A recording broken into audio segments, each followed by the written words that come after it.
அனைவருக்கும் அன்பான வணக்கம். தினம் ஒரு திருக்குறள். புகழின்றால் புத்தேள் நாட்டு உய்யாதால் என்மற்று இகழ்வார் பின் சென்று நிலை. இகழ்வார் பின் சென்று நிலை அப்படின்னு வள்ளுவர் சொல்றாரு பாருங்க. சரிங்களா?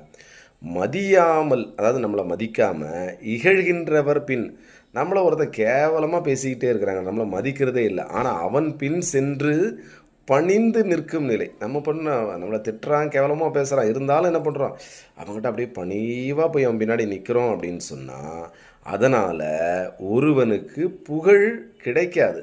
சரிங்களா? நம்மளே அவன் மதிக்கலை, ரொம்ப கேவலமாக நடத்துகிறான், கேவலமாக பேசுகிறான், அவன் பின்னாடி போய் நின்னா உனக்கு எந்த புகழும் தராது. அது மட்டும் இல்லை, விண்ணுலகிலும் சேர்க்காது. ஒருவேளை மறுமை உலகத்துக்கு, வான் வீட்டுக்கு நீ போகணும்னு நினச்சா கூட அங்கேயும் அது உனக்கு பெருமை தராது அப்படின்னு யார் சொல்கிறான்? நம்ம வள்ளுவர் சொல்கிறார். சரிங்களா? புகழின்றால் புத்தேள் நாட்டு உய்யாதால் என்மற்று இகழ்வார் பின் சென்று நிலை. சரிங்களா? அப்போ நம்மளை கேவலமாக பேசணும் பின்னாடி போயிட்டுருக்காதீங்கப்பா. நன்றி, வணக்கம்.